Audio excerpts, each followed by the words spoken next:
Well, I've got a follow-up for you on that about partly what we ought to do instead. As you'd mentioned, there is continuing motion and discussion around Glass-Steagall, including in Iceland, which recently made some moves for passing the resolution there. Here in the U.S., there's definitely a fight. Earlier this week at the Conservative Political Action Committee meeting, U.S. Dallas Fed Chief Richard Fisher said he didn't call for Glass-Steagall, but he said we should, for one thing, ensure only the commercial banking side of banks. Second, we should have clear warnings for people to sign if they're engaged in not backed up activities. And third, we should break up the banks into smaller sizes, saying that since, I guess, too big to fail is a word that gets around, he said they should be too small to save. But this is part of the Brown-Kaufman scheme, which was pushed around last Congress, is to have an alternative to Glass-Steagall. So, on a much better front, yesterday, Congressman Colin Peterson in the Agriculture Committee, he said, I'm going to read this quote, the congressman said, 2 of the worst votes I ever made in this place were the Commodity Futures Modernization Act of 2000 that exempted all of these swaps from any regulation or any margins. I didn't know any better. The other vote I made that was really bad is eliminating Glass-Steagall. We should never have done that, and I bought into that. You know, if we had Glass-Steagall back, this wouldn't be an issue here. You're putting taxpayers on the hook now. At the time we did the Modernization Act, there were $80 billion in swaps, in derivatives. We gave them legal certainty, we eliminated all the regulations requirements, and it went up to $700 trillion and blew up on us. So, with other schemes around, like this cockamamie Brown-Kaufman scheme, which is, I believe, no longer endorsed by Kaufman, of limiting the size of banks, you know, it's a proposal that sounds good, but which exists, I believe, primarily to have a counter to Glass-Steagall, to draw support away from it. So it's good to know what the actual consequences of passing Glass-Steagall would be. Let me ask, what would happen in the world when the U.S. passes Glass-Steagall? What would we be doing then? Well, first of all, people who know anything, and I think anyone over 5 years of age would probably be capable to qualify on this one, that there is no, what we're dealing with was called quantitative easing, was the real core of the worst thing ever done to the American people and to the world at large. What's quantitative easing? It is hyperinflation per se. It's not sustained by anything. Now, what happens if we cancel that system and go to Glass-Steagall? Well, first of all, since quantitative easing is simply hyperinflation. That's the word for it. It's not quantitative easing, it's deliberate hyperinflation. It's a swindle. It's the most crooked bank, the most crooked gambling hall you ever saw was quantitative easing. And what the first thing we're going to do, and we'll have to do, is the minute we put that into effect, the entire U.S. system is cut off from quantitative easing. What happens then? Well, without quantitative easing, we just cancel all the fake money. And we actually, instead of going to a monetarist system, and this is the key here, because the arguments that are made in defense of the swindle called Wall Street and similar kinds of things, the arguments are made that this is money. And money is a sacred form of something or other of value. Crap, that's not true. If you have a nation that doesn't produce anything, what's the value of its money? It's nothing. So therefore, if we put Glass-Steagall back through an operation, what happens? We do just fine. It won't be perfect because the damage that's been done to the system. But there are 2 things that are required. First, you need Glass-Steagall as such.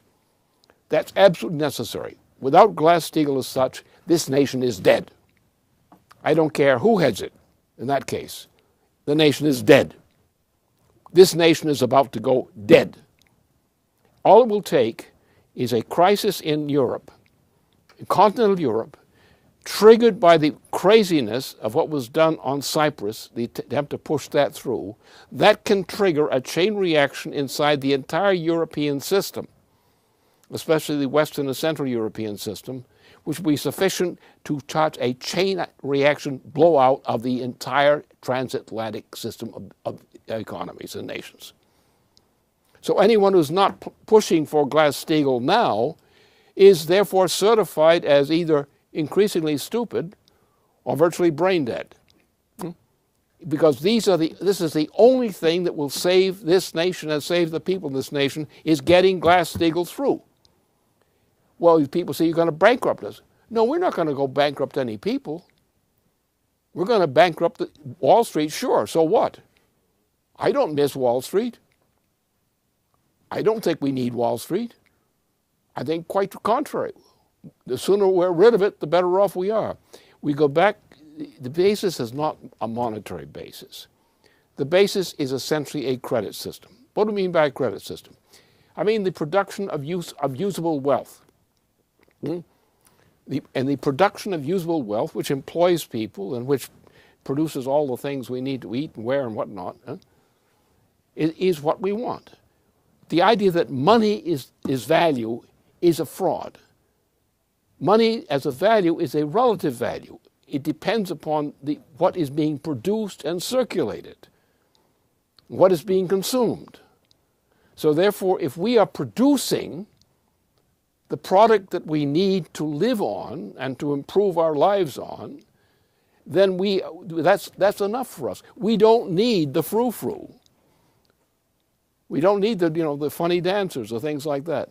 What we need is a system in which we employ people productively, we educate them for good lives in the future, so forth. And this is not a matter of money. Money as such has no intrinsic value. No intrinsic economic value whatsoever. It's only, you call it a value only when there is some value there. Now, who's being employed in productive labor? Who is being employed in producing things which represent the value that they're talking about? What you have is, you don't have value. What do you have? You have quantitative easing. What is quantitative easing?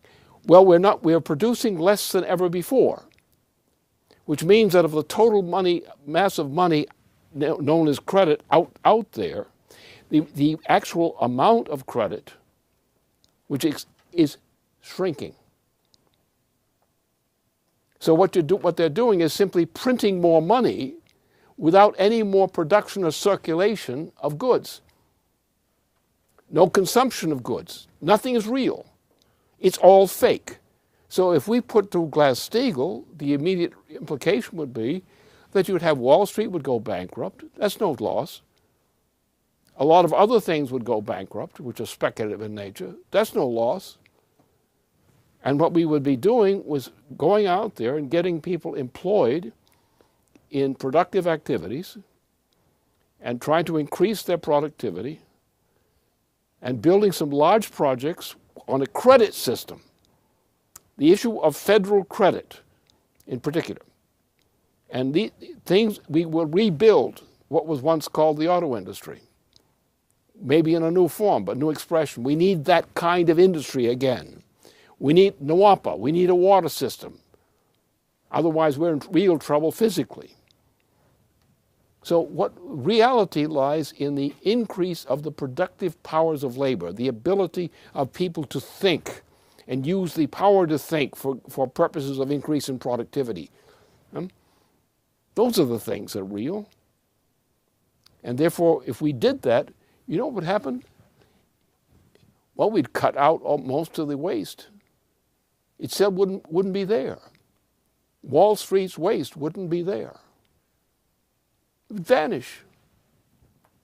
Because the firms that the U.S. federal government is bound to defend are the values which fill the purpose of our Constitution, which are generally productive things or things which relate to productive things. I mean, for example, you have dependents in a family, and that sort of thing. They're not working, but they are part of the system of the family and the household, which does the work. And they're a significant percentile of the total population is the working population, the income-earning population.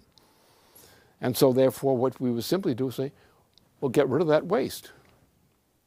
Cancel all this funny money, all this quantitative easing, which is a complete fraud. Nobody owes anything in reality for quantitative easing. Cancel it. It's worthless. What did they produce last week? What did they produce the week before? Nothing. So Glass-Steagall means that you take the work we have and the people employed we have, and we do two things. We have to provide protection for them. They don't have jobs. They don't have skills at the point. We are going to have to carry them. We're going to have to help them improve their productivity and opportunities in life. We will do that because we are investing in our own people. We're investing in the welfare of our people. We're investing in their productivity, future productivity and present productivity. And we're going to have a core of people who are actually more vigorously productive, the more vigorously innovative. We're going to take great projects and we're going to finance these under a credit system of the type that a famous President of the United States put into effect. We had a couple of these guys who did exactly like take Franklin Roosevelt, for example. And so we had also some others we could go through. And in that case, we would simply recognize that it is the creation of useful product through the ingenuity, personal ingenuity, and abilities and skills of the population. This is the means of creating wealth. Creating wealth means you're producing wealth. Not money, but wealth. And you will restrict the use of money as much as possible to that which corresponds to physical credit. We could do that tomorrow morning, in principle. Tomorrow morning, we could decree this is the new system. We could outlaw this crazy kind of money.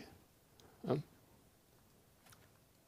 simply go ahead as we had before, while Glass-Steagall was still in operation. So you're going back to Glass-Steagall, you're saving the nation from the threat of destruction in any case, or the failure of the economic system. You're also, by allowing the system of looting, hyperinflation, to go ahead, you've now reached the point that the entirety of the transatlantic region can no longer continue to exist.